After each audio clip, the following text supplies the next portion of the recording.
एक 14 साल का बच्चा बहुत बड़े बड़े सपनों के साथ अपने गांव से शहर आ जाता है। लेकिन उसके पास पैसे नहीं होते, पर सपने बहुत बड़े होते हैं कि एक दिन मैं बहुत बड़ा आदमी बनूंगा, बहुत बड़ा बिजनेस करूंगा। अब वह बच्चा बहुत मेहनत करता है, तरह तरह के काम करता है और उसकी उम्र 14 से बढ़कर 30 साल हो जाती है। अब 30 साल में जब वह आदमी पीछे मुड़कर देखता है तो उसे समझ आता है कि उसने कितनी मेहनत की। आज वह 4-4 फैक्ट्रियों का मालिक है। अब उसे लगता है कि यह सही समय है शादी करने का, और फिर वह शादी कर लेता है। शादी के 1 साल बाद उसका एक बच्चा हो जाता है। अब सब कुछ बहुत अच्छा चल रहा होता है। वह भगवान का शुक्रिया अदा करता है कि तुमने मुझे जिंदगी में सब कुछ दिया है। लेकिन जब वह इंसान 40 साल का हो जाता है, उसे कैंसर हो जाता है। अब जब उसे कैंसर होता है तो यह बात उसे हजम ही नहीं होती। वह सोच में पड़ जाता है कि मैंने जिंदगी में इतना कुछ किया है, इतना पैसा कमाया, यह किस काम का है।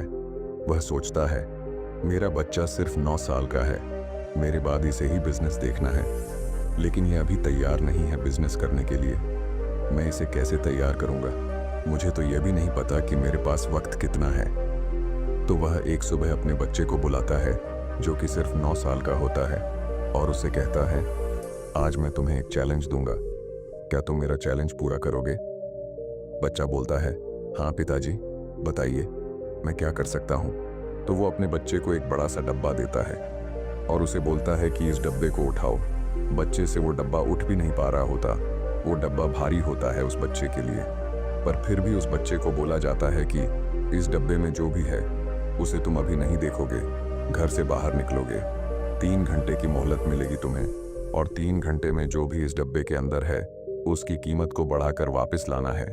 अब वो बच्चा हैरानी में पड़ जाता है कि ऐसा मुझे क्या करना पड़ेगा कि मैं जो इस डब्बे के अंदर है उसकी कीमत को बढ़ाकर लेकर आऊं। लेकिन वो होता है एक बिजनेसमैन का बच्चा।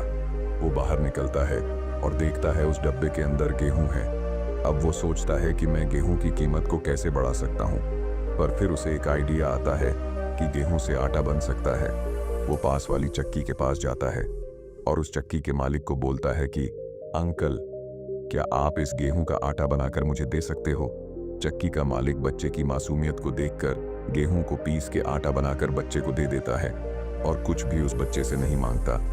वो बच्चा आटा लेकर घर आ जाता है और बोलता है कि पिताजी, मैंने गेहूं की कीमत को बढ़ा दिया, देखो आटा मैं ले आया हूं। अब उसके पिताजी खुश तो होते हैं, पर अभी भी उस बच्चे को बहुत कुछ सिखाना बाकी है। अगली सुबह वो फिर अपने बच्चे को बुला लेता है और बोलता है आज जो इस बॉक्स में है उसकी कीमत को बढ़ाकर तुम्हें लेकर आना है। अब बच्चा बाहर निकलता है और देखता है कि उस डब्बे में वही आटा है जो वो कल पिसवा कर लेकर आया था। अब बच्चा दिमाग लगाता है कि अब मैं क्या करूं, अब मैं आटे की कीमत को कैसे बढ़ाऊं। उसको समझ आता है कि आटे से ब्रेड बन सकती है। तो वो पास वाली बेकरी के पास चला जाता है और बेकरी के मालिक से बोलता है कि मेरे पास आटा है, क्या आप इसकी ब्रेड बनाकर मुझे दे दोगे? वो बोलता है कि मुझे सारी ब्रेड नहीं चाहिए, आप ब्रेड बना रहे हो, आधी ब्रेड आप रख लो, आधी मुझे दे दो, मेरा आटा काम आ जाएगा आपके। वो बेकरी का मालिक भी उस बच्चे की इस मासूमियत को देखकर उसे ब्रेड बनाकर दे देता है। वो बच्चा वो आधी ब्रेड की पैकेट को घर ले आता है। अब ब्रेड के 8 पैकेट मिलते हैं उस बच्चे को। ये देखकर उसके पिताजी खुश होते हैं कि बच्चा आटे की ब्रेड बना के ले आया, बहुत बढ़िया। पर फिर भी उसके पिताजी को लगता है कि अभी भी उस बच्चे को बहुत कुछ सिखाना बाकी है। अब उसके पिताजी उसे बोलते हैं कि आज की सुबह फिर से मैं तुम्हें एक चैलेंज दे रहा हूँ, लेकिन आज सिर्फ तुझे कीमत को बढ़ाकर लेकर नहीं आना, कीमत को कम से कम 5 गुना करके आना है। तब उसके पिताजी उसे ब्रेड के 4 पैकेट देते हैं और बोलते तुझे इनकी कीमत 5 गुना बढ़ाकर लेकर आनी है। अब वो बच्चा घर से निकलता है और फिर दिमाग चलता है कि मैं क्या कर सकता हूँ। फिर उसे समझ आता है कि ब्रेड के सैंडविच बन सकते हैं। तब वो पास वाले रेस्टोरेंट मालिक को रिक्वेस्ट करता है कि क्या आप मुझे इस ब्रेड से सैंडविच बना के दे सकते हो?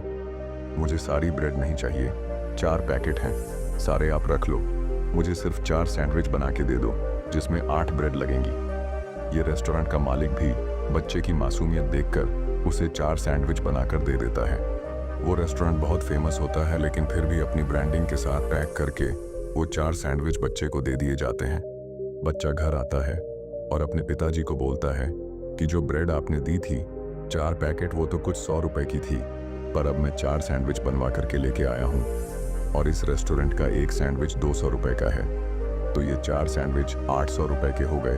तो 100 रुपए की ब्रेड को मैंने 800 रुपए का कर दिया, तो क्या मैं ये चैलेंज जीत चुका हूँ? उसके पिता मुस्कुराते हैं और बोलते हैं, हाँ बेटा, तू अब बिजनेस करना सीख गया है और कल से स्कूल के बाद तू मेरे ऑफिस में आया करेगा।